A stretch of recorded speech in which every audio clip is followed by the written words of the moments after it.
Здравствуйте, дорогие друзья! Мы рады вас приветствовать на наших ежегодных летних чтениях. Летние чтения, напоминаю всем, кто не знает, это часть масштабного международного проекта «Читающий Петербург. Выбираем лучшего зарубежного писателя». И в этом году, вот уже 4-й раз, мы собираемся по вечерам и слушаем отрывки из произведений зарубежных современных авторов-номинантов нашего проекта, их книг, которые уже переведены на русский язык. И сегодня у нас необычная встреча, необычное чтение, потому что на наших чтениях сегодня присутствует и сам автор. Это ирландский писатель, поэт Филипп МакДона. И надо сказать, что он не только литератор, но и переводчик, но еще и дипломат. И в 2009-2013 году он был чрезвычайным и полномочным послом Ирландии в Российской Федерации. И это очень здорово и очень интересно. На встрече также участвует Андрей Вазгенович Машинян, директор Ирландского культурного центра в Санкт-Петербурге, и Татьяна Николаевна Иванова, заместитель директора Ирландского культурного центра, и, что для нас, как для библиотеки и отдела литературы на иностранных языках очень важно, еще и президент Ассоциации преподавателей английского языка «Спелтом». Мы будем разговаривать о новой книге Филиппа, о тех книгах, которые он уже написал, о его стихах. И я обращаюсь к нашим зрителям, к нашим слушателям. Пожалуйста, пишите нам вопросы в чате, в Фейсбуке и ВКонтакте. Наш оператор перенесет эти вопросы к нам в чат, и мы в течение всего вечера будем на них отвечать. Поэтому мы ждем вопросов. А сейчас я с удовольствием предоставляю слово Андрею Вазгеновичу Машиняну, и он нам уже расскажет подробно о нашем уважаемом авторе. Спасибо большое, Ирина Сергеевна. Действительно, Филипп МакДона фигура удивительная во многих аспектах этого слова. Действительно, кроме того, что он известный очень в Ирландии поэт, переводчик, литератор, он, можно сказать, выдающийся дипломат, потому что он участвовал в очень серьезных, очень важных переговорах Ирландии, Великобритании и других партнеров Ирландии по Евросоюзу в течение многих лет. А для нас, что самое важное и что самое приятное, он был совершенно замечательным послом Ирландии в Российской Федерации, о чем вот Ирина Сергеевна сказала. Это было особенно важно для нас, потому что Филипп соединял свои качества яркого и самобытного поэта, литератора и просветителя с качествами дипломата и политика. И таким образом, за вот те 4 года, что он был послом Ирландии в России, нам удалось сделать и в Москве, и в Петербурге, и во многих других городах нашей страны довольно много очень интересных совместных российско-ирландских культурных проектов. Я не буду, конечно, подробно сейчас об этом говорить, но я хочу упомянуть несколько знаковых событий, которые произошли в те 4 года на берегах Невы у нас в Санкт-Петербурге. По инициативе Филиппа и при поддержке почетного консула тогдашнего Анатолия Павловича Шашина был установлен первый памятник в нашем городе Томасу Муру, выдающемуся ирландскому поэту XVIII века, собственно, воссоздателю ирландской поэтической традиции. И Филипп МакДона в связи с открытием памятника привез сюда целую плеяду современных ирландских поэтов и литераторов. У нас были замечательные чтения, посвященные Томасу Муру, и мы познакомились с новым поколением ирландских авторов. Еще одним важным, очень знаковым событием стал дар музею Ахматовой в Петербурге, Фонтанному дому, копии мозаики Мулингарского монастыря в Ирландии, выполненной Борисом Анрепом, выдающимся российско-британским, как свидетельствует теперь история искусства, художнику, возлюбленному Анны Андреевны Ахматовой, связанному с ее творчеством тоже. Она посвятила ему немало стихов, другу Николая Гумилева, первого супруга Анны Ахматовой. В общем, Филипп всегда проявлял очень большой, искренний, поэтический и личный интерес к творчеству акмеистов, писателей, поэтов русского серебряного века. Поэтому этот дар копии мозаики Мулингарского монастыря, который сейчас хранится в центральном холле музея Ахматовой, стал очень важным событием. Ну и третье, благодаря Филиппу наша ежегодная конференция, которую мы тогда проводили в музее Набокова, она получила второе дыхание. Опять же, за те несколько лет, что он был послом, к нам приехало значительное количество современных ирландских писателей, журналистов, публицистов, поэтов. Они были гостями нашей конференции, они были гостями ежегодного праздника Bloomsday. И мы успели за эти годы сделать многое, так сказать, на годы вперед, если можно так выразиться. И за это мы все до сих пор очень благодарны Филиппу. И что важно, что когда Филипп уже закончил свою активную дипломатическую работу, перестал быть послом, он все равно продолжает. Вот этот его интерес, это его любовь к России, к русской культуре, к русской литературе, она проявляется и в его нынешней деятельности. И вот сейчас Филипп работает над созданием в Дублинском университете центра изучения религии, прав человека и культурных инициатив в Европе. И вот одна из миссий этого центра – это знакомить европейскую, в том числе ирландскую публику, с особенностями русского национального сознания, национальной культуры. То есть Филипп, можно сказать, он очень важный посол доброй воли для российской культуры, для нашей цивилизации на Западе, в Европе. Вот что я хотел бы сказать о нем в целом, о его деятельности. Что же касается Филиппа как поэта, то единственная книга его стихов, которая была переведена на русский язык, еще в бытность его послом в нашей стране, это песня, которую пела Иволга. Собственно, об этой книге мы будем больше сегодня говорить, и стихи из нее почитаем. И переводчики, которые участвовали в работе над этой книгой, в основном москвичи, они очень сильно постарались, потому что поэзия Филиппа непростая для перевода, она имеет свои самобытные особенности, она находится в русле ирландской поэтической традиции, восходящей к таким авторам, как Уильям Батлер Йейтс, Шеймус Хини, то есть ключевые фигуры ирландской поэзии XX века. Тем не менее, у Филиппа, несомненно, есть собственный голос. И еще, что важно, Филипп совмещает в своей современной поэтической традиции авторской как белый стих, который признан сейчас основным методом поэтического высказывания на Западе, так и традиционную рифмованную и ритмизованную стилистику поэтической речи. Так что это тоже важный момент, потому что далеко не все могут это синтезировать. Вот то, что я хотел сказать про Филиппа в качестве такого introduction, вступительного слова. Ну и я позволю себе сказать несколько слов теперь о книге, а потом передадим слово уже Филиппу. Вот эта книга, песня, о которой уже Андрей Вазгенович начал говорить, но почему все-таки мы решили выбрать именно ее? Потому что в этом году Ирландия впервые участвует в конкурсе «Читающий Петербург». Я в этом конкурсе уже не первый год, так сказать, номинировала книги британские, но поскольку вот ирландские авторы вообще меньше гораздо известны в России, мы посчитали, что это было бы очень правильно и хорошо начать номинировать ирландских авторов. И помимо вот всех тех доводов, которые сейчас привел Андрей Вазгенович в связи с деятельностью Филиппа, его интересом к России, любви к Санкт-Петербургу, к Ахматовой, к поэзии, сама книга очень интересна. И что еще, вот на что хочу обратить внимание читателей, это на то, что она издана сразу на 2 языках. Поэтому для тех скептиков, которые считают, что поэзию переводить невозможно, есть возможность почитать в оригинале.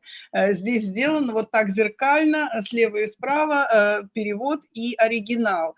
Кроме того, книга просто наполнена очень интересными такими вещами, которые связаны, видимо, частично с деятельностью Филиппа, я думаю, что он об этом расскажет, но еще и с разными культурными пластами, потому что здесь разные страны представлены и разные ассоциации, и здесь очень интересно такое и интеллектуально интересное чтение. И завершается книга, вот помимо стихов, завершается еще тем, что там большое эссе Филиппа, посвященное Анне Ахматовой, интереснейшее.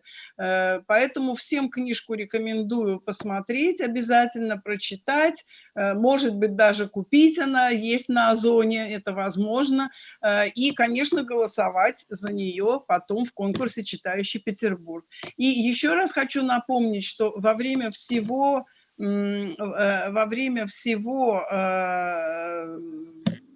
вечера мы готовы к вопросам.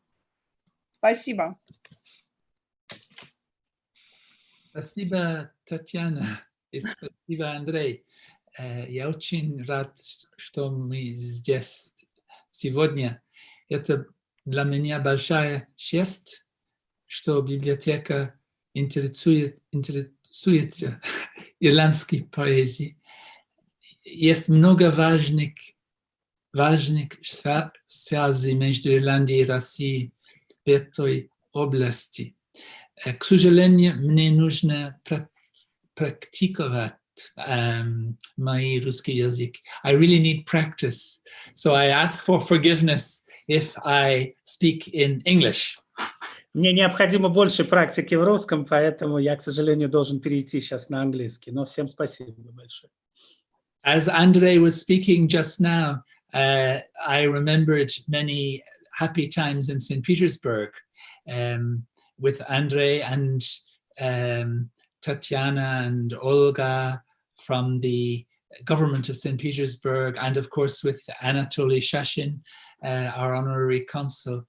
And I also began to think of Yekaterina Genyeva of the Library for Foreign Literature, who is no longer with us, but she did so much to make my stay in Russia very, very enjoyable.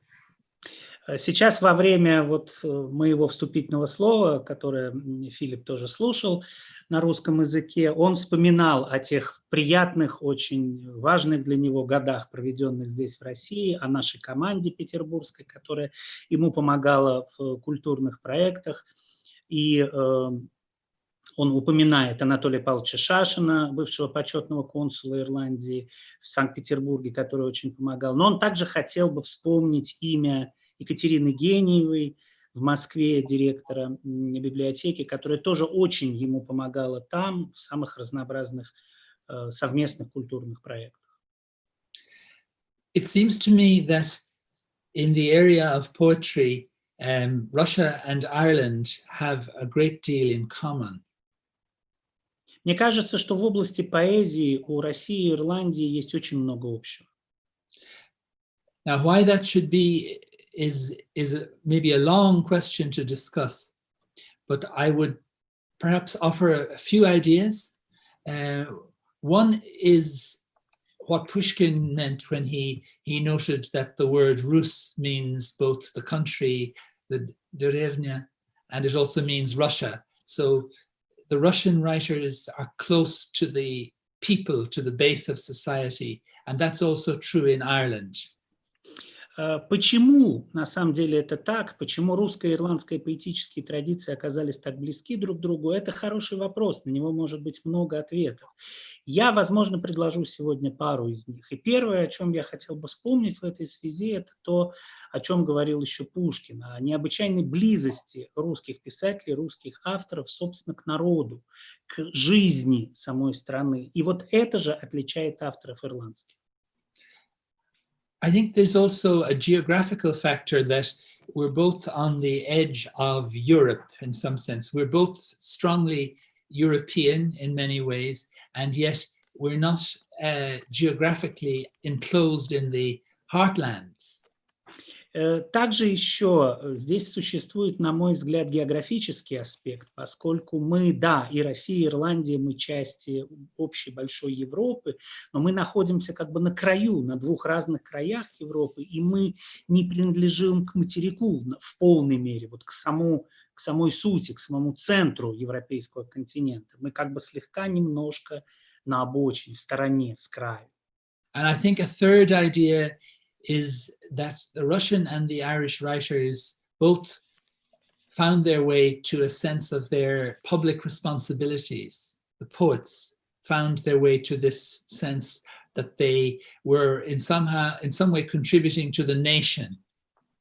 И еще очень важно, что на протяжении истории поэты, как в России, так и в Ирландии, чувствовали всегда некую потребность, некий долг выполнять еще и общественную, публичную функцию, брали на себя такую ответственность, быть близкими к проблемам собственной нации, собственного народа.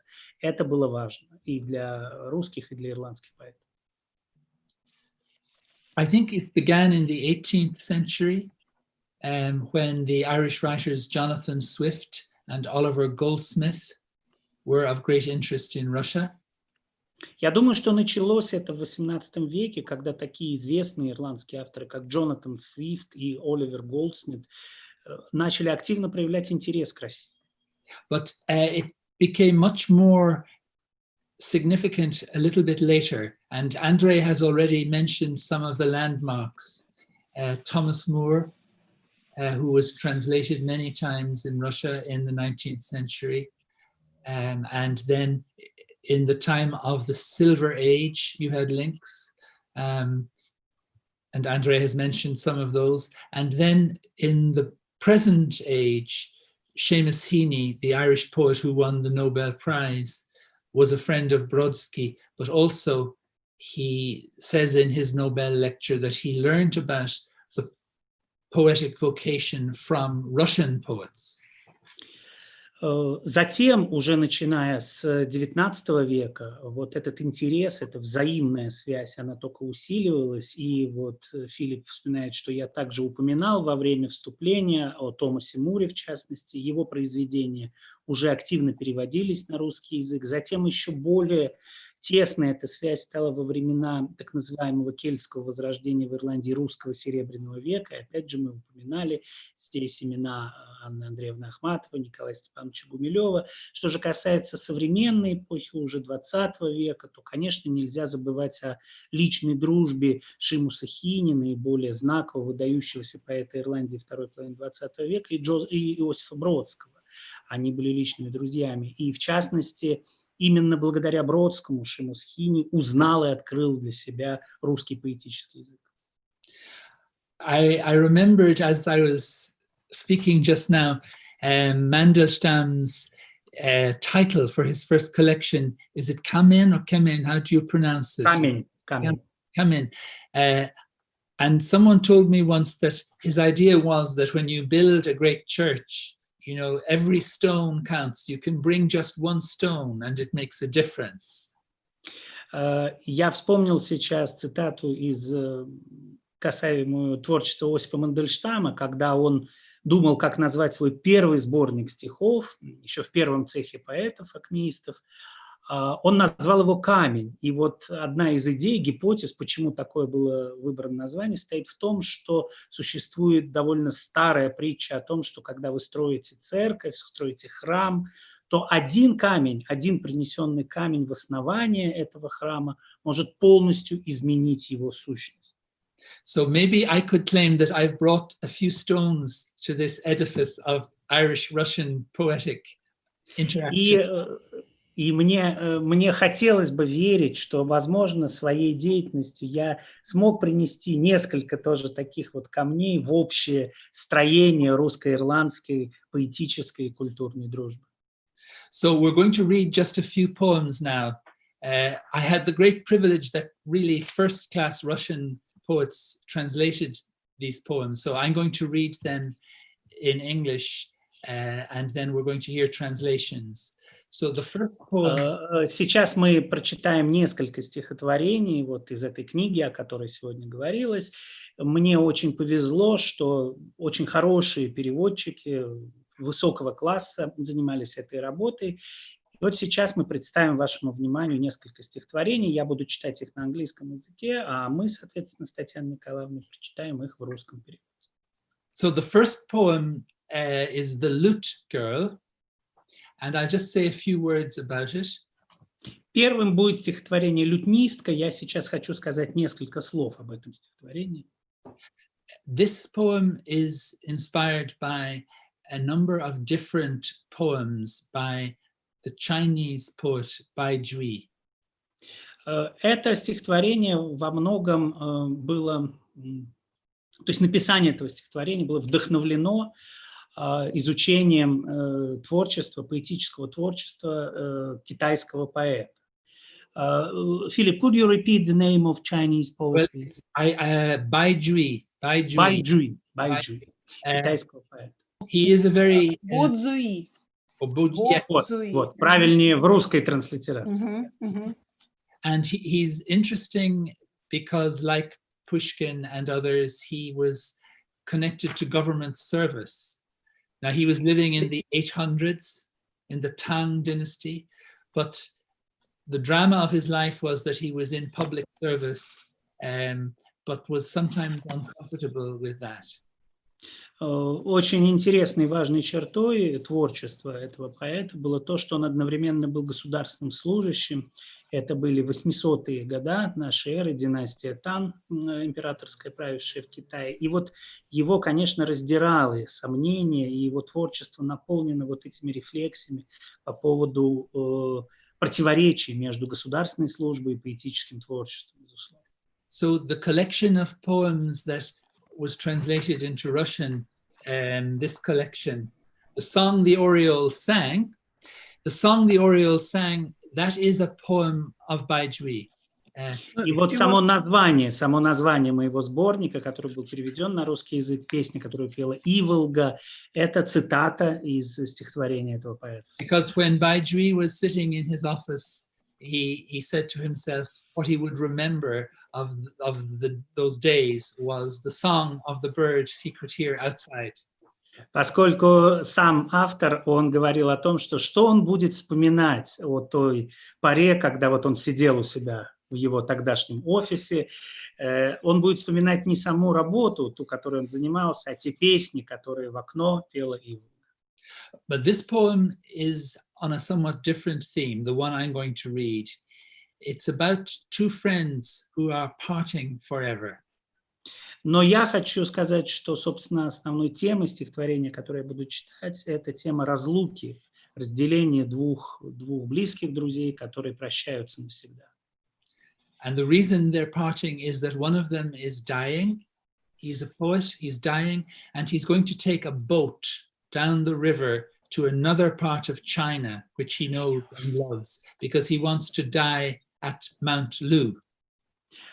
Причина их разлуки в том, что один из них умирает, и вот тот, кто умирает, поэт, он хочет сесть в лодку и отправиться в такое последнее одинокое плавание к подножию горы Лу, и там закончить свои дни. But then they hear a young woman playing the lute, music. Затем они слышат, как молодая девушка играет на лютне. And they forget their circumstances. И тогда они в этот момент забывают о печальных, мрачных обстоятельствах этой разлуки. So now I'll read the poem. Теперь само стихотворение. The Lute Girl. In dreams, he was a horseman through Chang'an, colleagues beside him under falling snow.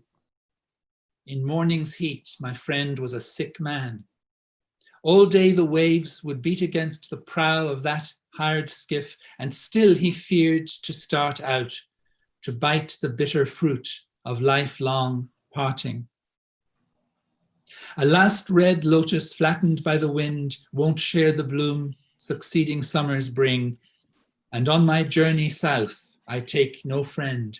Returning to Mount Lu, I will climb and sing and illustrate as long as time allows the streams that flee me and the evasive clouds. The river eager, the moon at our disposal, just as the last excuse for words was gone, we heard lute music. Quick, my old friend rose in the unsteady skiff, and on my arm clambered ashore. With no more words exchanged, we sat within the sounds and the stars' range. The lute girl was veiled by reeds. Her tight strung notes were pearls or seed pearls tumbling in a dish. Her after silence, as the while she floated nearer, was girded, steady as the wish of pushful spring unbuttoning the ice's grip. What new cascade of words might she let slip? Her blossoming time in the imperial city. Through tears, her voice came darker than the river, was filled with invitations. The bud so pretty, no one took care of how the rose would live. Rich men had followed her and often turned her with jewels, jests, and offers of rich journeys.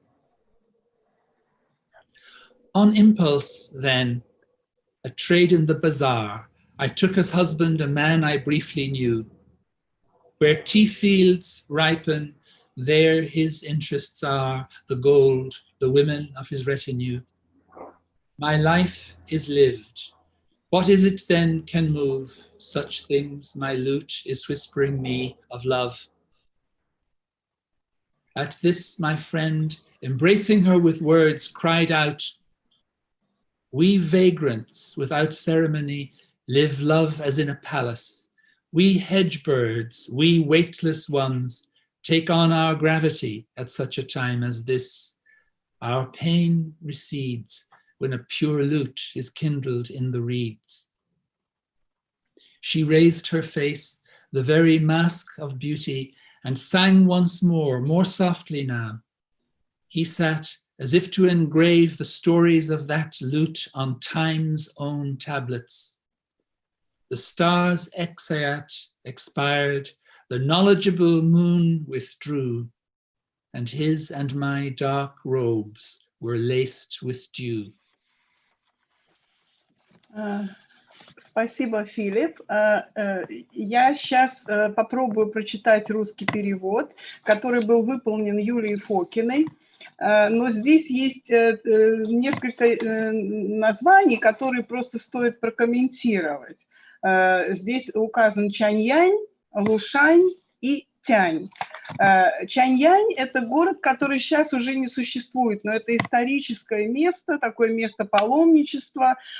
Лушань, он существует до сих пор, это объект ЮНЕСКО, и это город, который считается сосредоточием мудрости и культуры. А Тянь – это слово, там Тянь или Тян – это ассоциация с небом, то есть небеса, да, в нашем понимании. Ну, попробую. Заказан путь в Чаньянь, но сон блазнит Чаньяньским трактом, свитой, снежным днем, и поутру мой друг совсем разбит. Пока не спущен ялик, мы вдвоем. А спустишь, мутной рябью принесет разлуку с другом, самый горький плод. Что лотосу осеннему до тех, которым будущее весною цвесть? И мне о новом друге думать грех. Вернусь в Лушань, достану вирши плесть. Все воспою, в чем скрыто божество, покуда не пропито мастерство. Река быстра, и нынче лунный лик, как по заказу, и прощание длить нет ни вина, ни сил у горемык. Вдруг лютня застонала, как за нить спасительную, всею дрожью рук хватается мой друг за этот звук. Сокрыта музыкантша тростником. Аккорды, как разорванный браслет, рассыпались. Трюк всякому знаком. Молчание дивной музыки вослед. Упорнее, тверже мартовского льда, покуда не пробьет его вода. Свидетель праздной юности, Чаньянь, речет, от слез темна, невнятна речь. Талантом и красой сбирала дань, да только дани не смогла сберечь про черный день. Единым днем жила. Талант остался, а краса ушла. Купца тогда мне посылает Тянь, чтоб чай да угол свой под старость был. Милей жены по стылому юань, который от налогов утаил. Зачем же струны гонят время вспять? Зачем велят еще чего-то ждать? На этом слове друг воскликнул мой. Мы тоже непрекаянны, не жнем, а сеем. Для больного сердца спой еще, отрада в голосе твоем. Взойди в наш ялик в самый горький час, да будет трое бесприютных нас. Откинут шарф и явлен слой белил, но голос столь глубок, столь чист и тих, что друг мой в умилении застыл. Потом нас ночь оставила одних, обоим это право даровав, отжать соленый шелковый рукав.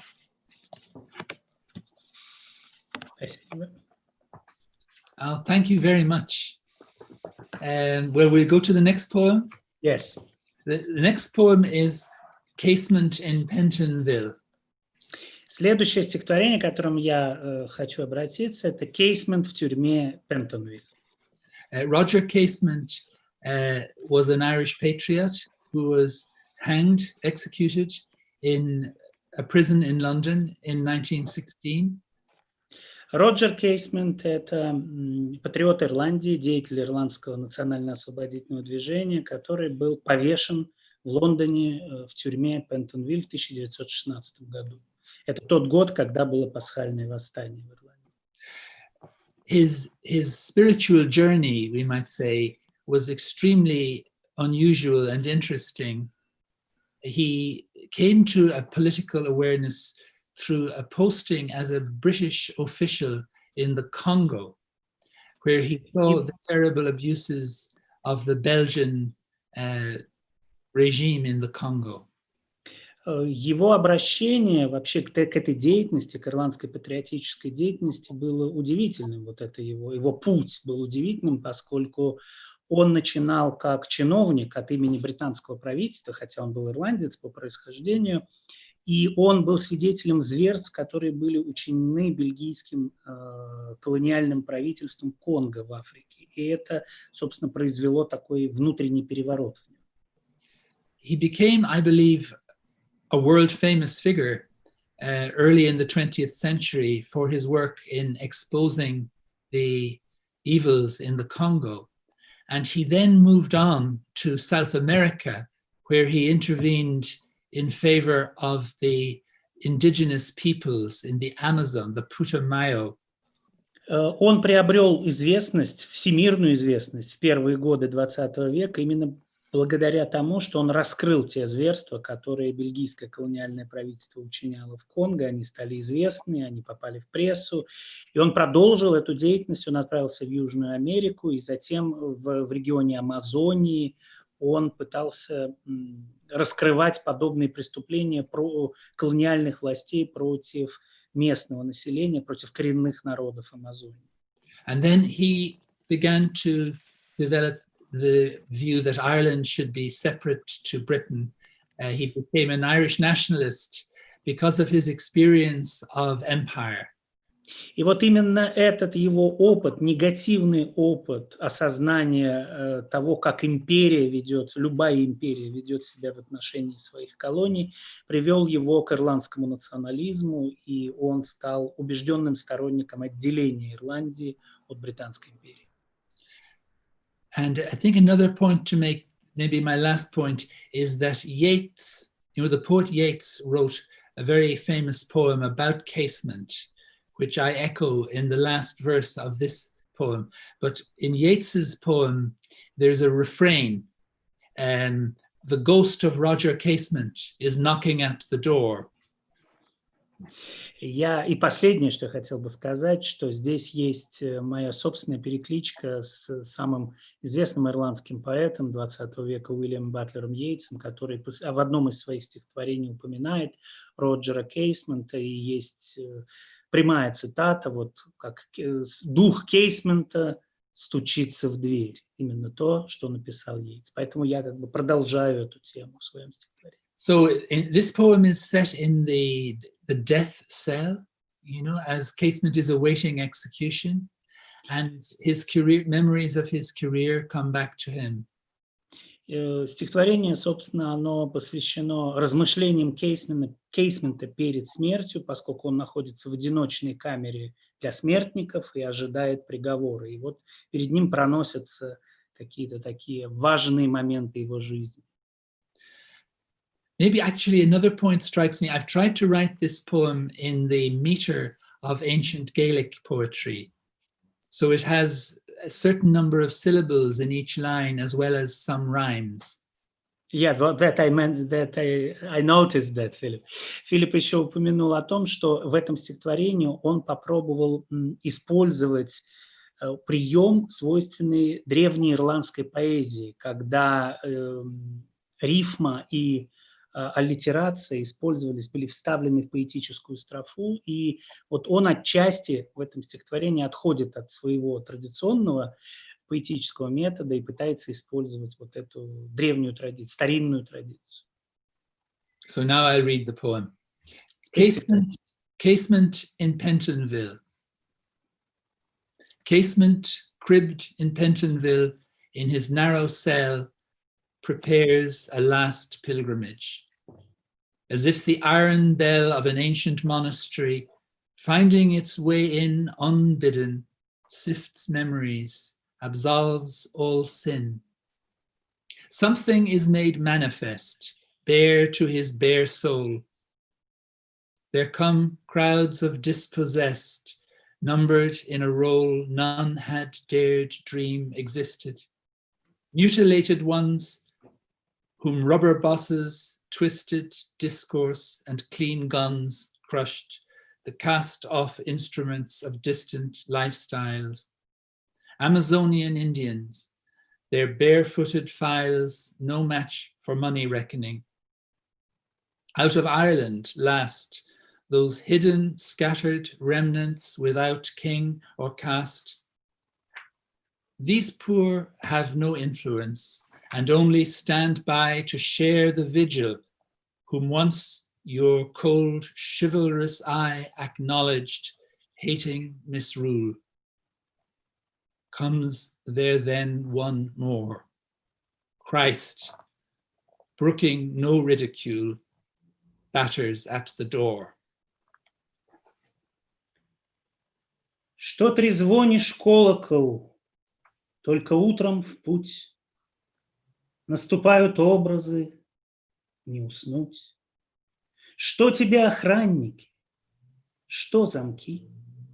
Звоном отпущаешь и все грехи. Так скомандуй память, строй разъять. Тех, кого заклание ждет опять.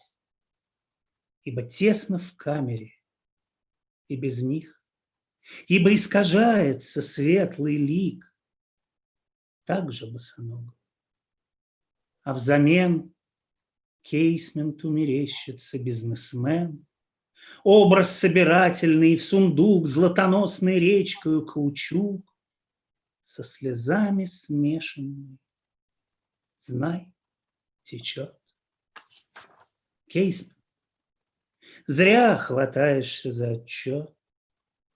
Не свалить на литеры этот груз. Слышишь? Приближается Иисус.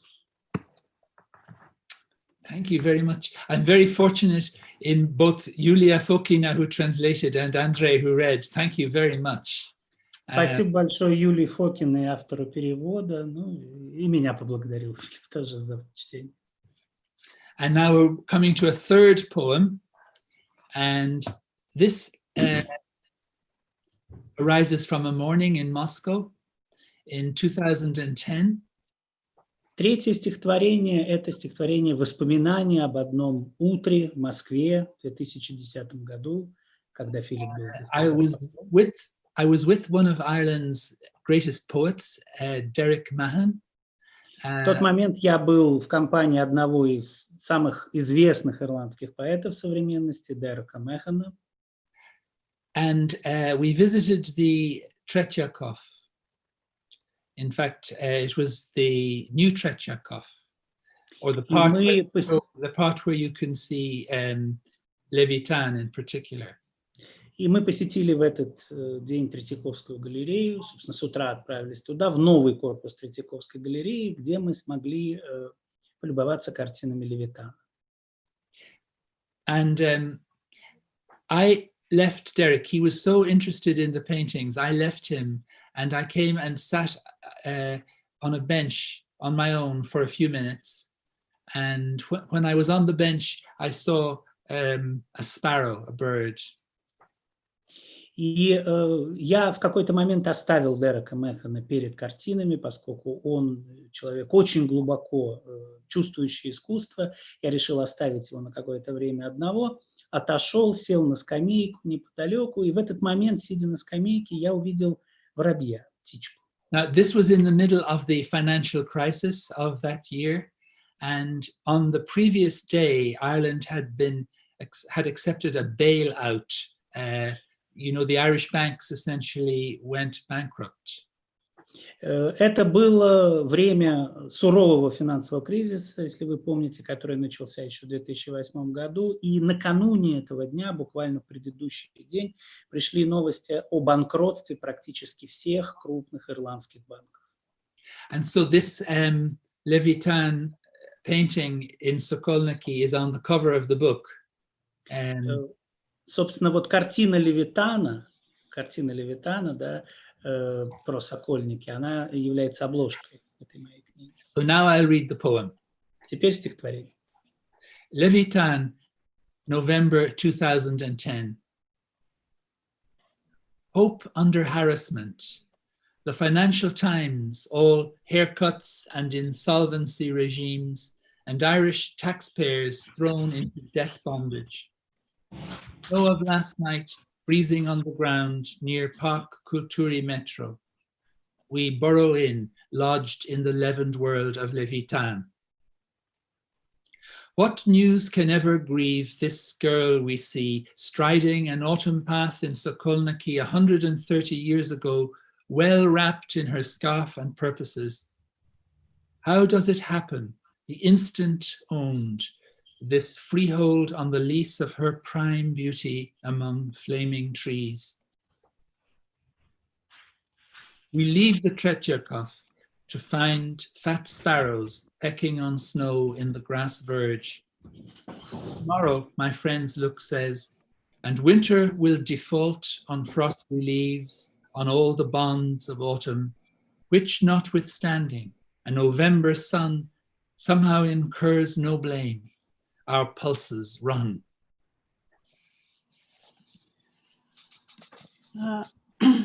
Левитан, ноябрь 2010-го. Надежду гнетет забота. Financial Times о режиме урезания и банкротства в Ирландии.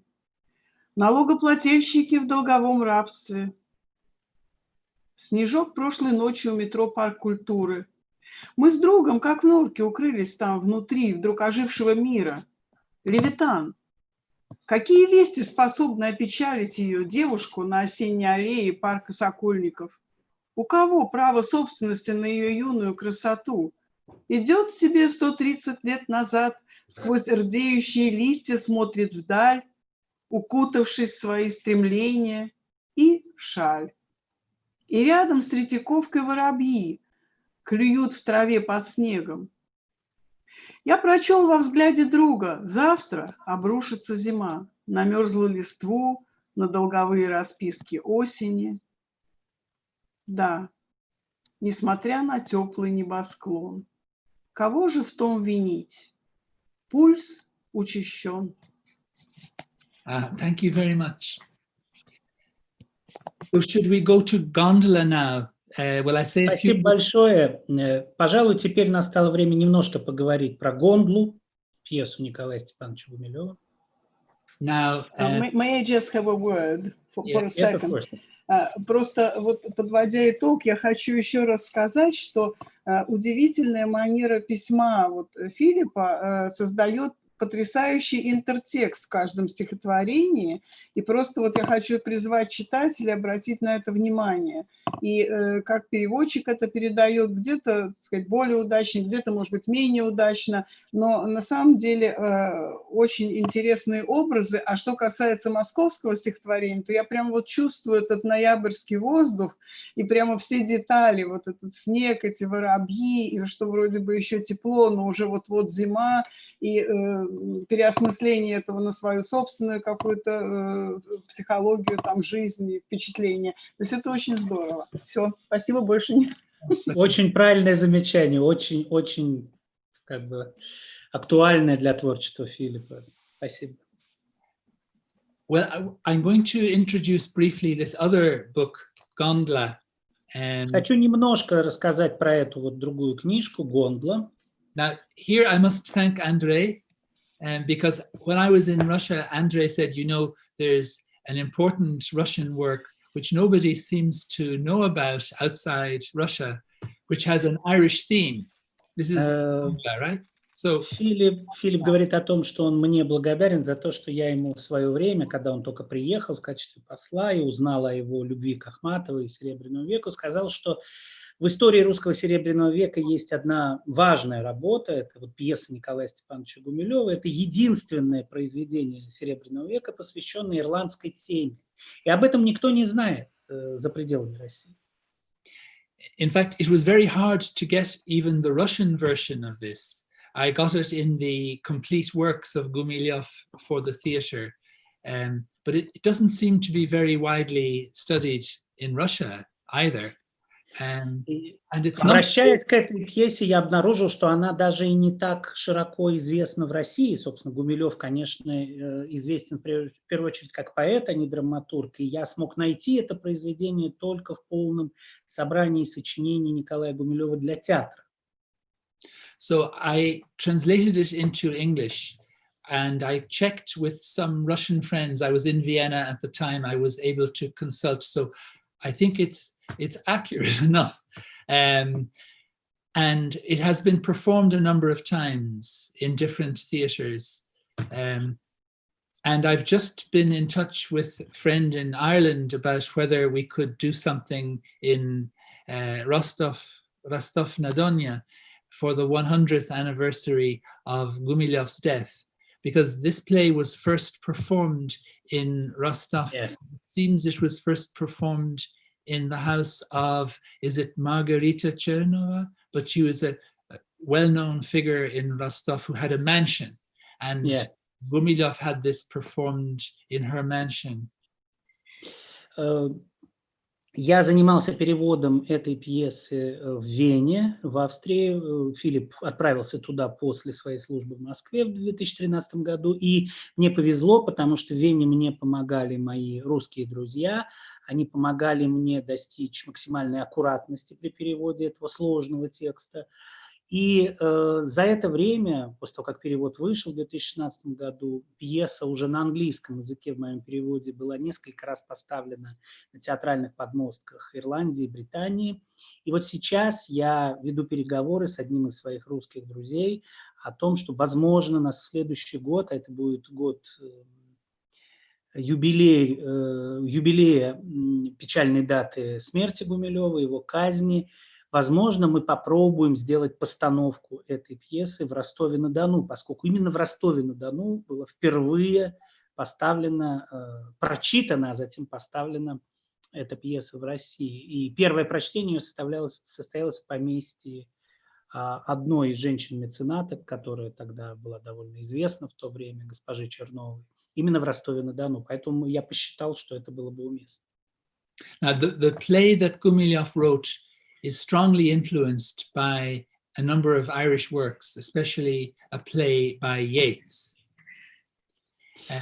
Собственно, это произведение Гумилева, эта пьеса, она явно в ней чувствуется серьезное воздействие, влияние произведений нескольких ирландских авторов, и в первую очередь, конечно, одной из пьес Уильяма Батлера Йейтса. In the play, Gondla is an Irish poet and, you might say, prophet who comes to Iceland, which is ruled by very cruel Vikings. And so there's a struggle between the values of Gondla and the values of the Vikings, which leads to Gondla's death. Драматический конфликт пьесы состоит в том, что Гондла, ирландец по происхождению, молодой принц, при этом инвалид, он горбун, отправляется в Исландию, он привезен туда на корабле, где в это время правит очень жестокий клан викингов. И, собственно, в процессе пьесы мы наблюдаем внутренние и внешние конфликты ценностей Гондлы, уже христианизированной Ирландии, и вот этой жестокой реальности викингской Исландии. И это приводит в итоге к гибели Гондлы. Actually, there's a great deal to say about it, so we're going to have a little performance, aren't we, Andre? So perhaps I should leave it to the performance, but what's important maybe to remember is that Gondla is in love with a woman, Lera, who does not relate to him in the same way, but she sees his goodness in the end. And the famous Bolshevik and writer Larissa Reisner, she praised the play because of the subtlety of the psychological portrait of a relationship of this kind. And some people thought that this mismatch between Gondla and Lera echoes Gumilyov's own relationship with Akhmatova. Прежде чем мы перейдем к тому видео, в котором вы увидите фрагменты, чтение фрагментов из пьесы «Гондла», я бы хотел только еще отметить один важный момент. Гондла влюблен в Леру, исландскую принцессу, он надеется на ней жениться, но это чувство безответно. И тем не менее в самом конце, когда Гондла гибнет, он совершает такое... Это жертвенная его гибель, да, он фактически кончает с собой ради христианизации вот этой дикой Исландии. Лера видит его духовную силу, видит, и происходит трансформация ее отношения к нему. Лариса Рейснер, которая, как известно, состояла в таких романтических отношениях с Николаем Гумилевым во время написания этой пьесы, очень ценила, каким образом он сумел передать в драматическом языке пьесы вот эту трансформацию образа Гондлы, развитие духовного образа Гондлы через язык поэтический. И в какой-то степени она считала, и многие литературоведы продолжают считать, что отношения Гондлы и Леры отражают в какой-то степени сложные взаимоотношения Гумилева и его первой жены Анны Андреевны Ахматовой. Ну а теперь мы переходим, собственно, к видео и предлагаем нашим гостям посмотреть фрагменты из чтения пьесы Гондла на русском языке и на английском языке, которая была записана в 2017 году во время праздника Блумсдей в музее Набокова. Нам с Филиппом, которые читают эти фрагменты, аккомпанирует Анастасия Егорова, наш друг, арфистка. Она играет композиции традиционные ирландские на арфе. А после этого мы ждем вас с вопросами. Очень ждем вопросов.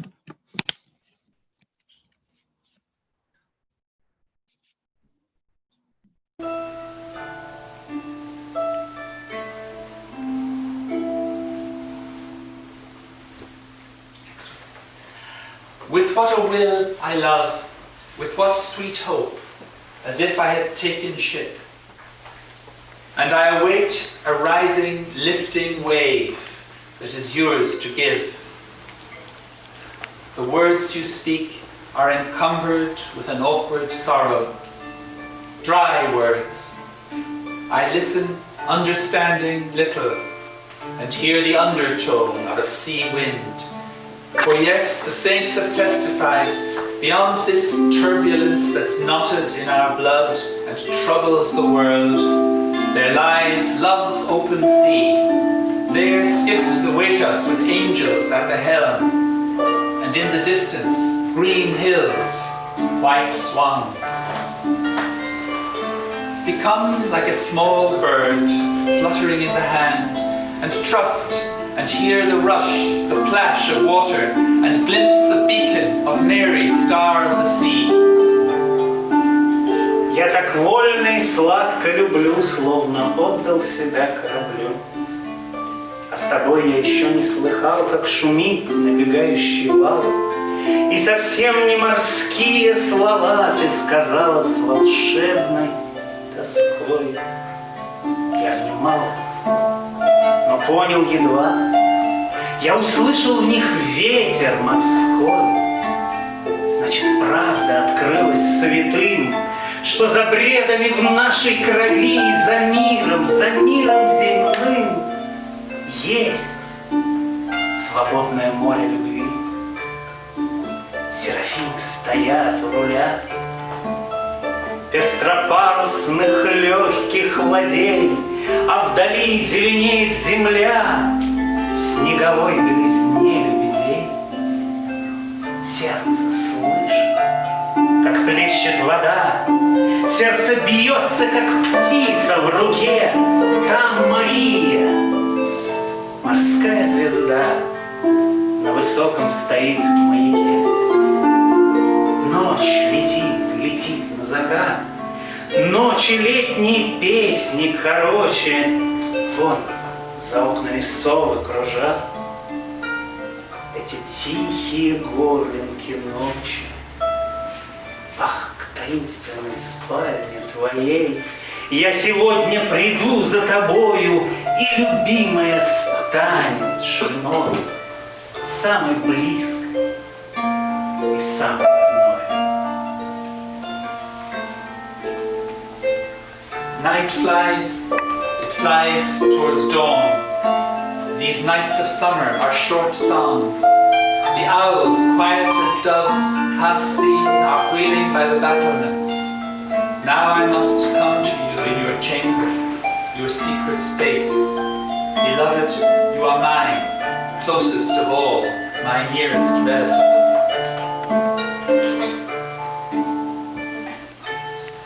Совершилось я в царской порфире, 3 алмаза в короне горят о любви, о прощении, о мире. Предо мною враги говорят, неужели отныне я стану властелином на 2 островах, улыбаясь в лицо океана? Что их держит на крепких стеблях? Или просто к стране лебединой, к милым кленам и розам иду? Но знакомые сердцу равнины, о которых я плакал в бреду, нет, мне тягостно, жалко чего-то. Я о чем-то великом забыл, и как черная птица забота, грусть навеяла взмахами крыл. It is done. I wear the cloak of royalty. My crown glows with diamonds. Enemies buzz with the talk of love, peace, forgiveness.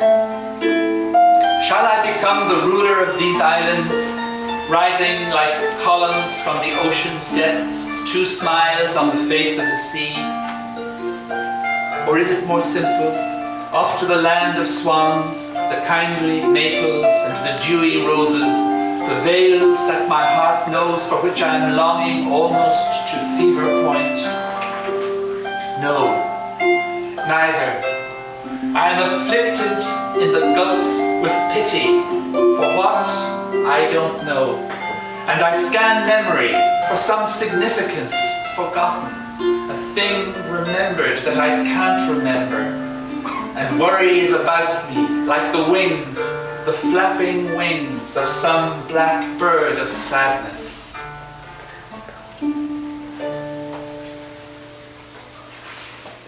Вы знаете сами, смерти нет в небесах голубых. В небесах снеговыми губами он коснется до жарких моих. Он жених мой, и нежный, и страстный брат, склонивший задумчивым взором. Он король величавый и властный, белый лебедь родимых озер. Да, он мой ненавистный, любимый, мне сказавший однажды люблю. Люди, лебедь и серафимы, приведите к утесам ладью, труп сложите ее осторожно. Легкий парус надуется сам, нас дорогой, помчав невозможной по ночным и широким волнам. Я одна с королевичем сяду, и руля я не брошу, пока хлещет ветер морскую громаду, и по небу плывут облака, так уйдем мы от смерти, от жизни. Брат мой, слышишь ли речи мои к неземной, к лебединой отчизне, по свободному морю? You know, you yourselves know, in the blue gloaming of heaven, there is no death. In heaven's realm, with snow-cold lips, he brushes my warm lips. Gondola, beloved, gentle and passionate. Gondola, a brother who with lowered eyes thinks of my good. You are both king, full of authority and power, and white swan of the Irish lakes. Yes, Gondola, I have hated him loved him, who said I love you once upon a time. All of you, swans or angels, bring the bark up to the cliff, lay down his body with care. The light sail will billow of itself, a road will rise to meet us through the broad waves and the long night, and there I'll be alone with the Crown Prince, and not let go of rudder and helm, as long as winds lash the enormity of the sea and clouds are swimming above. And so we take our way from death, from life. My brother, do you hear this little speech? For we are going away to a swan place, a place not of this earth, love's open sea, the open sea of love.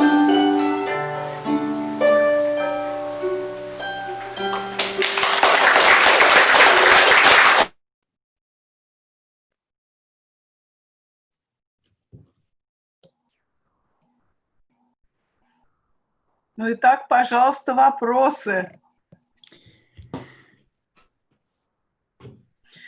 Ну, пока наши гости думают, я тоже вот заготовила один вопрос. Я сейчас его скажу по-русски и потом переведу.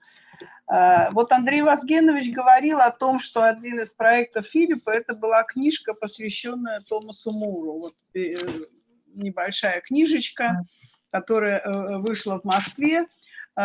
И что интересно, из-за пандемии все наши книжки, в том числе и книжка Филиппа с дарственной надписью, вот та самая «Иволга», про которую мы говорим сегодня, все остались в нашем ирландском офисе в Герценовском университете. И я решила заказать себе на Озоне, чтобы она у меня была дома, потому что в офис было не проникнуть. И сразу же вместе с этой книжкой мне Озон предложил Томаса Мура. Вопрос вот какой. Филипп, значение Томаса Мура как поэта, который начал, так сказать, национальную ирландскую поэзию в каком-то смысле, который был очень знаменит, который переводил Лермонтов, переводил Бальмонт и многие другие русские поэты. Все понятно. Почему все-таки вы считали, что именно Томас Мур должен был сейчас издан, вот как, так сказать, в современную эпоху? So the idea is, it's clear, the meaning of Thomas More is clear in historical perspective as a poet, a national poet of Ireland, one of the first poets of Ireland, and translated by many Russian famous poets. But what was your idea of publishing the book and erecting this monument, which is still at the territory of St. Petersburg State University? So what is the meaning of Moore today? It's a very good question. I think Moore, he was someone like Pushkin who was very close to political activists. You know, Pushkin was lucky not to be associated with the Decabristi, right? And Moore was very lucky to escape punishment after a rebellion in Dublin in 1803. And so Moore developed a new way of promoting change peacefully, slowly, through cultural methods. And I think Pushkin came to a similar conclusion. You know, he was the tainstvenny poviets, who was very careful and spoke indirectly. And in Britain at the same time, you had Shelley, who came to the same conclusion. And these are all linked. Moore, Shelley, and Pushkin are linked.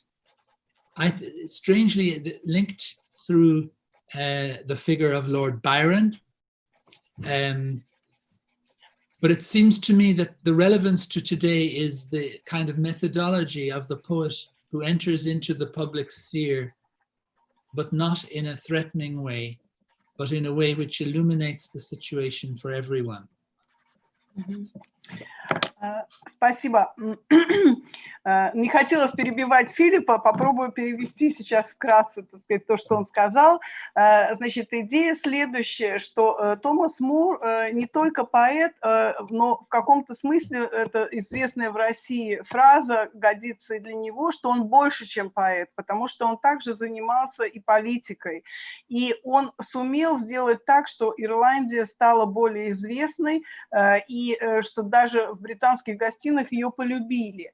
И это, с точки зрения Филиппа, очень роднит его с Пушкиным, потому что Пушкин вот эти революционные идеи подавал очень часто таким непрямым путем, а скорее как фон.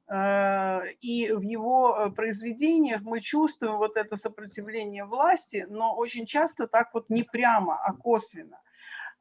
Такого же можно к такому же направлению и такому же восприятию вот, ну, скрытой такой борьбы поэта против власти, против каких-то несправедливостей можно назвать Шелли и Байрона. И поэтому еще очень важна вот эта методология. То есть поэт делает какие-то идеи важными для широких масс. И в этом смысле мне кажется, что Мур очень актуален сегодня. Здесь еще вопрос. Во-первых, it is in English. What a beautiful poem. Thank you, Philip. It was about the lute girl. I just did not read it then. Согласна абсолютно, да, что какое красивое стихотворение. Спасибо, Филипп. И вопрос, мне нужно читать его по-русски тоже или только перевод давать? Philip, can you see it in English? No, let me see, hold on. No, I can read it in both languages, okay. Is it possible to get the book? Because it's something you would like to have at home. Well, the State Library for Foreign Literature in Moscow, you know, isn't that Rudomino, they print... No, да, ну и я добавлю, да, вопрос был такой, что где достать книгу, потому что ее хотелось бы иметь дома. Имеется в виду книга со стихами, песнь, которую пела Иволга. Но надо сказать, что в библиотеке Маяковского есть эта книга, и так же, как вот мой опыт свидетельствует, буквально месяц назад я ее заказывала на Озоне, и это было очень легко, ну, достаточно легко. Так что думаю, что это можно. It is actually on Amazon, you know, but Amazon is a controversial company. But, you know, but if you can ну, Филипп также еще советует Amazon. But you can get it from the State Library. Для наших слушателей в России Amazon иногда очень неудобен, потому что там большие сложности с доставкой. Да, и там большие цены за пересылку. Да. Но перейдем снова к более таким интересным, мне кажется, вещам, потому что достать книжку действительно не проблема, и мы всем ее рекомендуем. Но здесь вот такой вопрос. Are there any differences between Russia and Ireland that shocked you, Philip? Да, какие различия между Ирландией и Россией больше всего вас поразили? Well, one thing which I noticed, just remaining in the field of poetry, the Irish poets, they tend to become very alienated from their religious roots. You know, Yeats became a theosophist, Madame Blavatsky and all of that, despite having a Christian upbringing, an Orthodox Christian upbringing, shall we say. Seamus Heaney has a long story to tell about how he doesn't believe in the conventions, at least, of the Christian churches. I took part in a big seminar about Seamus Heaney's beliefs the other day, so I'm quite up to speed on that. Whereas the Russian poet, and James Joyce, of course, James Joyce is a classic case. James Joyce turns his back on the Catholic Church. But it seems to me that with some of the Russian poets, it's the opposite. They come back to their religion. So Akhmatova you know, the little sinner of Tsarskoye Selo. And she finally has icons in the room of her apartment in the house on the Fontanka. And someone, I mean, to take a completely different author, Vasily Grossman. I read the other day his beautiful essay about the Sistine Madonna. This was a painting of Raphael that, you know the story, it was taken from Dresden, and then in 1955, under Khrushchev, it was going back to Dresden, and for a short time it was on display in Moscow. And Grossman, who supposedly was not religious, he wrote a wonderful essay about the Sistine Madonna. So the Russian authors come back to their religious roots, I think, whereas the Irish authors regard it as somehow necessary to their literary work to be distant from the church. You know, that's something I haven't quite puzzled out. You know, even Pushkin on his deathbed came back to the church. You know? Спасибо. Поскольку я всегда интересовался поэзией, очень поразила меня вот такая черта, отличающая ирландских поэтов и поэтов русских. Дело в том, что и Йейтс, и Шимусхини, и другие ирландские поэты, они как бы шли против течения. И они много сил потратили на то, чтобы от своего изначально религиозного и довольно традиционного воспитания сделать шаг совершенно в другую сторону, отказаться от религии иногда и показать, что они от нее не зависят. Ну, конечно, и Джойс тоже, но Джойс – это особый случай. Но вот русские поэты, как мне кажется, у них все происходило наоборот. Вот я могу сказать, что Ахматова вернулась к религии, пришла к церкви. Очень интересно, недавно прочел эссе Василия Гроссмана по поводу Мадонны Рафаэля, посвященное всей истории того, что она была увезена из Дрездена, потом ее туда вернули, и какое-то короткое время она была в Москве. И Василий Гроссман, который в каких-то своих произведениях совершенно отрицал религию, связь с религией, вдруг описывает, причем описывает очень воодушевленно, как человек, который близок к религии, вот все эти вопросы. Ну и, конечно, Пушкин. Пушкин тоже в конце жизни, уже на своем смертном одре, говорил о том, что он верит в Бога, и то, что он пришел к Богу. Вот это меня поразило.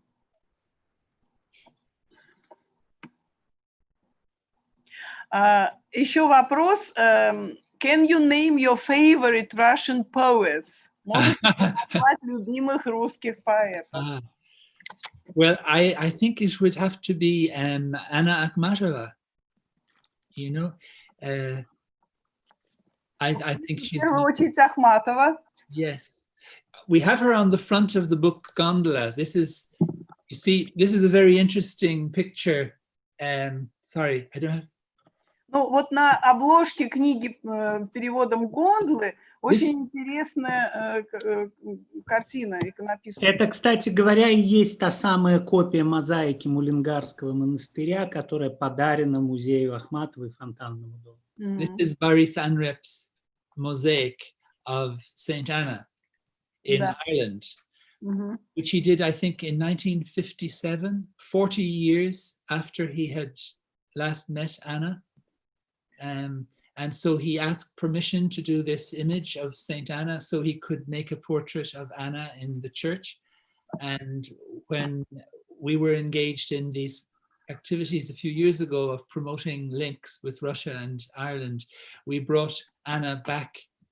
We brought her back from Mullingar, a replica, to her house on the Fontanka.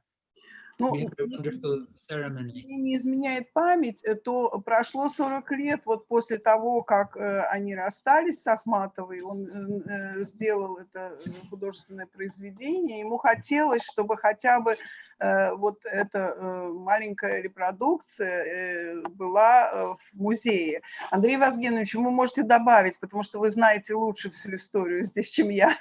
Пожалуйста. Да, я могу добавить здесь, что для Филиппа, он когда приехал уже, он сразу же, в общем, объявил о своей особой любви к творчеству Анны Ахматовой, это было сразу понятно.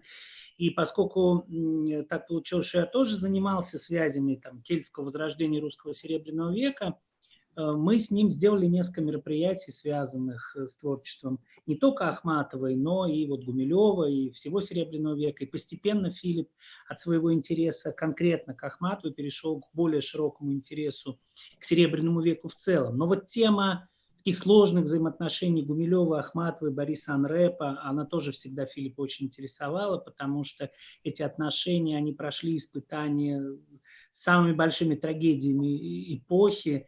И то, что Борис Анреп был, с одной стороны, близким другом Гумилева, и они вместе исполняли эти важные миссии в Британии, но, собственно, потом Гумилев вернулся и погиб, будучи расстрелян большевиками. Анреп остался и предлагал Ахматовой переехать, спасти ее таким образом, а она принципиально отказалась, потому что считала это преступлением перед памятью Гумилева, их общего близкого человека.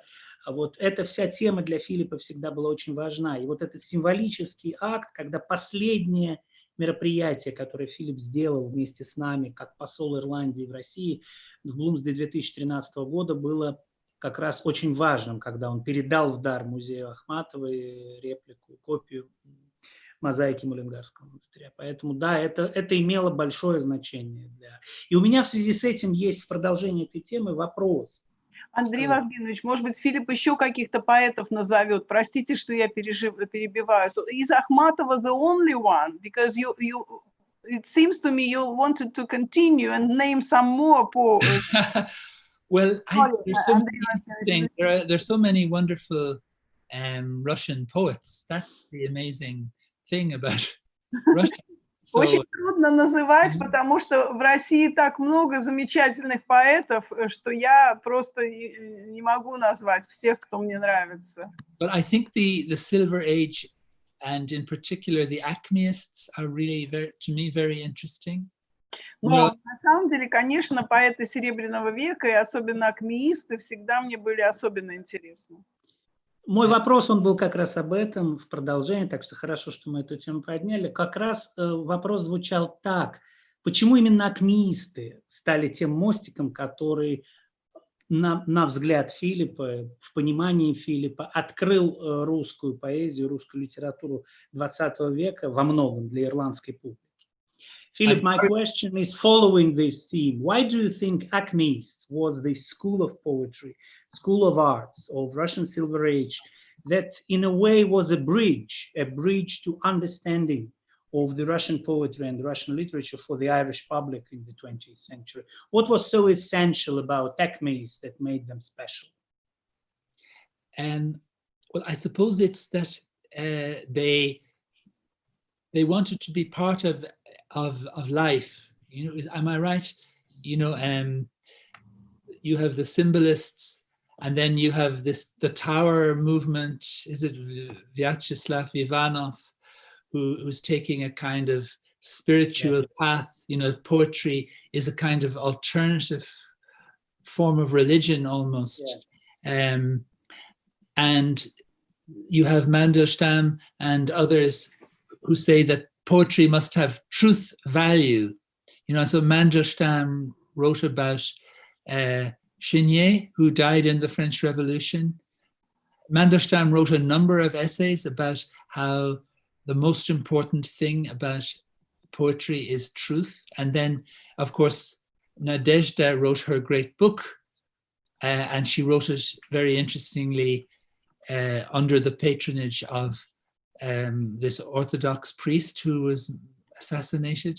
But, you know, the Acmeists, they wanted something to do with sort of everyday life and the situation we find ourselves in. Poetry wasn't an escape, but it was a way of connecting. And it wasn't that they didn't seek politics. I know where you were speaking from the Mayakovsky library, and I suppose Mayakovsky was looking for politics in his work, whereas I think the Acmeists were doing what they felt they had to do, but politics, you know, caught up with them, as we say in English. But this is the relevance to Ireland, is that Irish poets have this sense of gradually changing the world.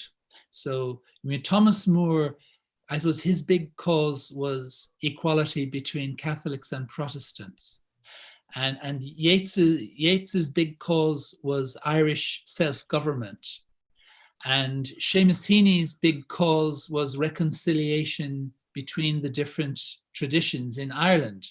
So these Irish poets, they situated their work in a political context. It wasn't overtly political, but they were always navigating a real life context.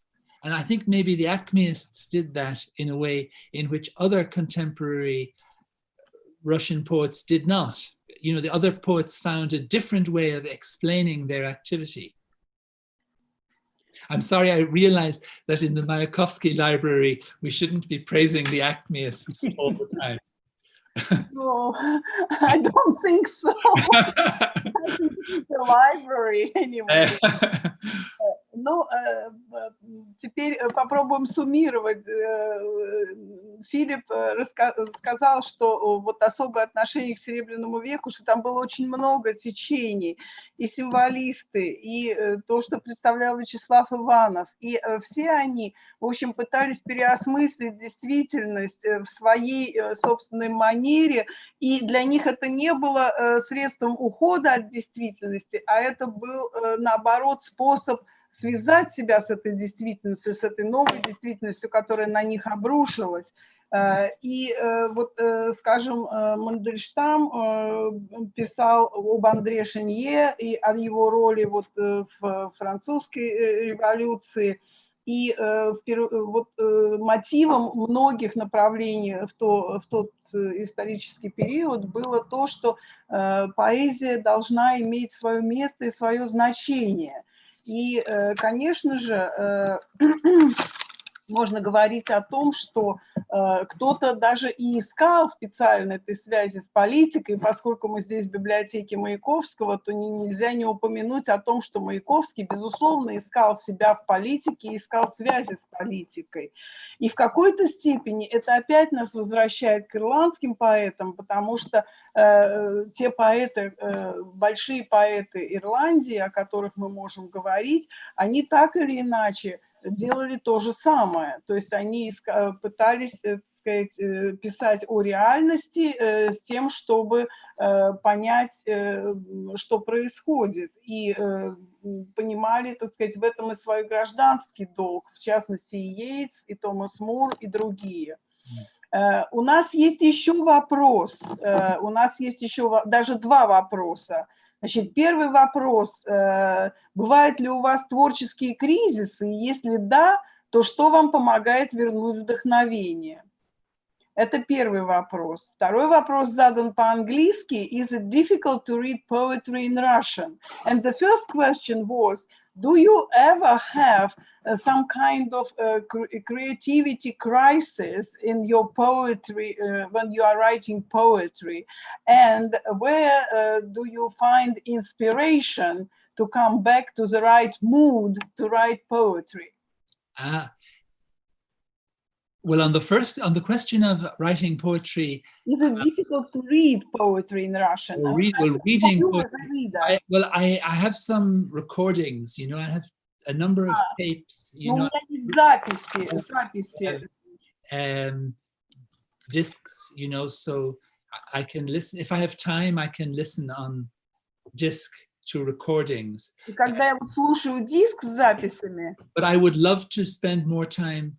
I feel very frustrated that my Russian language is not good enough. I feel sometime I would like to learn much more Russian in order to appreciate it better. So хочется еще и еще учить русский, чтобы еще глубже понимать поэзию. Но вот я выхожу из положения таким образом, что я слушаю диск и одновременно читаю, и это мне помогает.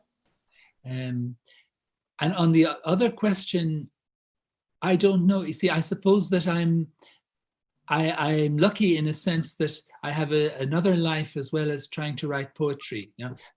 So I don't feel under great pressure, you know, because I have other things that I'm doing as well. But sometimes I think it would be nice to spend more time writing poetry and giving myself a better chance to write.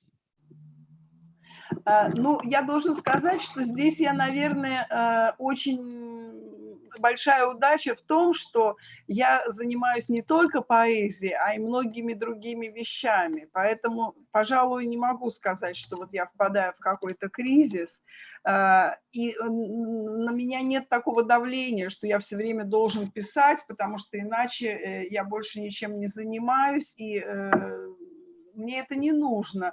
Но иногда мне наоборот хочется, чтобы у меня было больше времени, чтобы заниматься поэзией, чтобы больше писать. Но у меня много дел.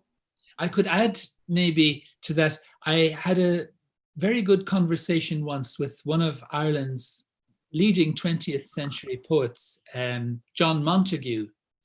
I actually accompanied him to visit the grave of Keats, you know, the poet Keats in Rome. And we had a really good discussion of poetry. And he was a full-time poet, really, for 50 years. And he made a very humble statement that the muse only visits you 6 or 7 times. You know the poem of Akhmatova about the muse, where she says, "Are you the same person who spoke to Dante?" and so on. Yeah. And, Pages of Hell, yeah. But John Montague, just having spent 50 years writing poetry, he said, he made this very humbling statement, you know, that you can't really expect always to be writing very good poems. You know, you can write, but he said it's a very special thing when you feel that you've really expressed yourself.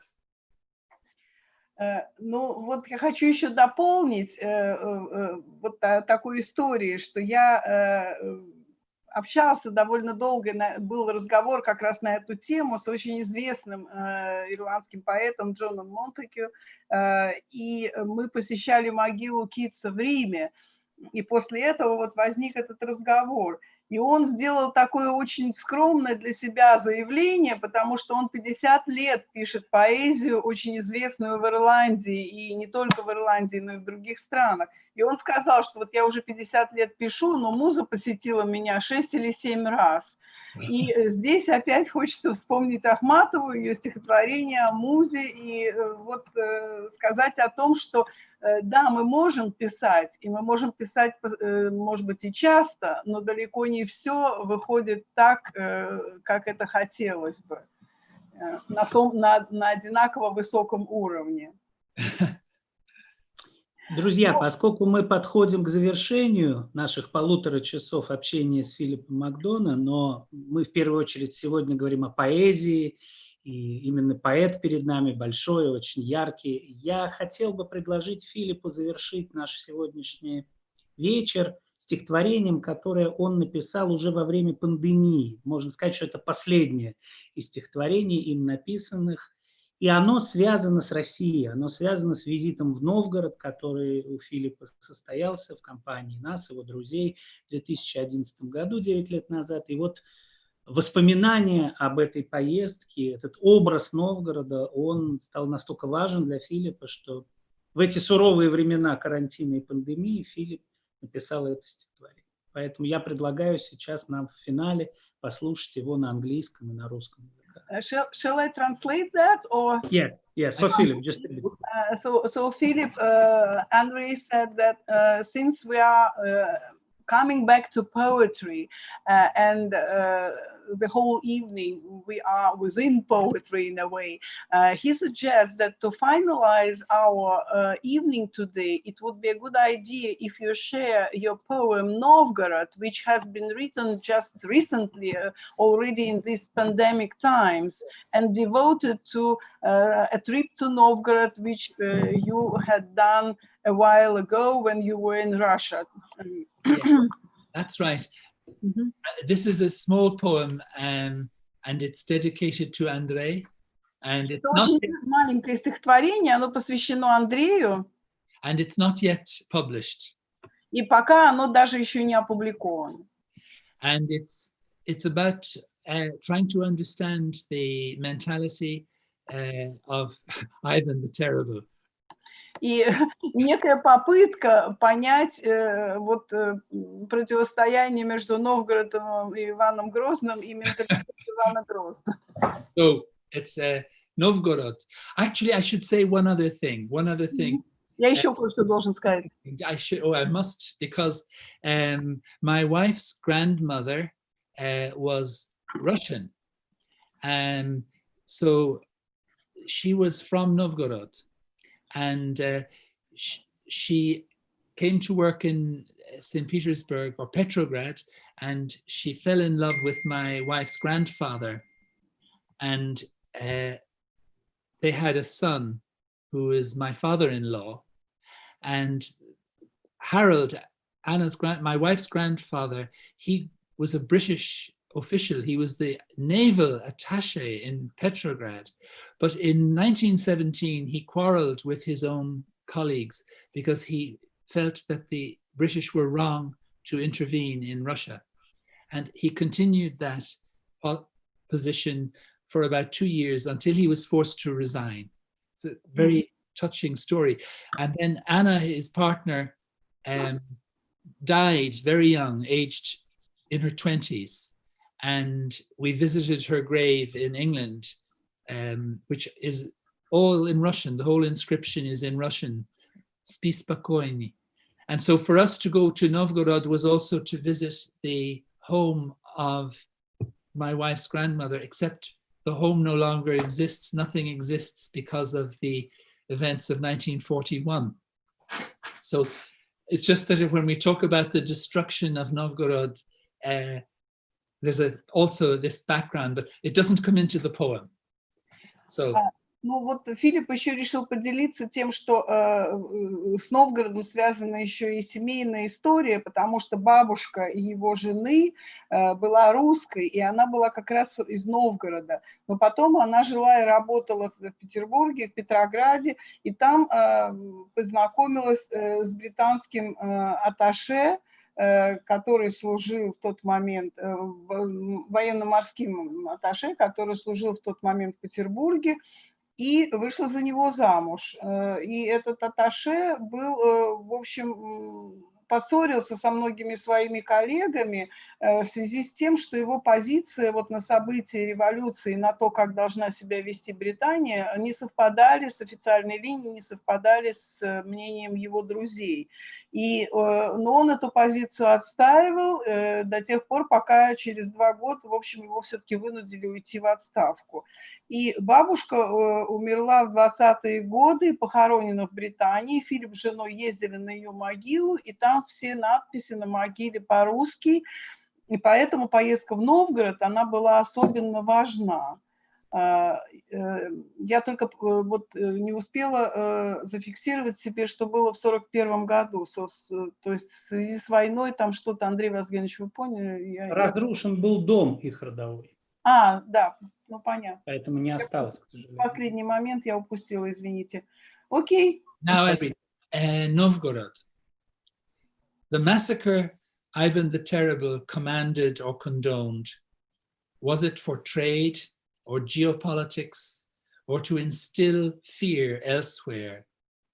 Was Novgorod unmade merely for what she was, her free speech and her debating openly the claims of kings, or for her church domes, golden, reaching elusively to heaven like candle flames? Спасибо большое. Теперь я позволю себе прочитать мой перевод этого стихотворения на русский язык. Был ли террор Иваном Грозным учиненный или одобренный войной торговой, геополитикой, надежным средством посеять страх повсюду? Поплатился ли погибший Новгород за то, кем был он? За речи вольные, за право вечевое оспаривать князей, за золотые купола церквей, неуловимо уходящих в небо, подобных пламени свечей. Thank you. Спасибо. Спасибо. Спасибо, дорогие друзья, всем, кто был. Я хочу особенно поблагодарить за этот сегодняшний вечер, конечно, в первую очередь нашего гостя Филиппа МакДона, который нашел время и вот из Дублина присоединился к нам, но также, конечно, Татьяну Николаевну и Ирину Сергеевну, потому что именно они рассказали мне о фестивале, именно они пригласили нас с Филиппом поучаствовать в этом. И поэтому я благодарен за то, что вот этот интересный проект теперь открыт в том числе и нашему Russian-Irish Community, нашему русско-ирландскому сообществу. Поэтому моя искренняя благодарность за организацию сегодняшнего вечера и Филиппу, и Татьяне Николаевне, и Ирине Сергеевне. Спасибо большое. Спасибо большое. За техническое обеспечение тоже большое спасибо. Да. Вообще спасибо библиотеке Маяковского за этот конкурс. По-моему, он всем приносит много радости. Спасибо. And thank you, Philip. It was nice to see you again. Thank you. До свидания. As always. Дорогие друзья, я просто хочу сказать еще, что летние чтения, этот вечер закончен, к сожалению, но летние чтения продолжаются, и на следующей неделе мы ждем всех в 18 часов онлайн во вторник, в среду и в четверг, 30 июня, 1 и 2 июля. Летние чтения продолжаются. Ждем вас. So summer readings will continue, and there will be Tuesday, Wednesday, and Thursday. So 30th, the 1st of July, and the 2nd of July. All evenings are in the same format and with the same link. Summer readings in the Mayakovsky Library. You are welcome to join. Thank you. Thank you. Спасибо. Bye-bye.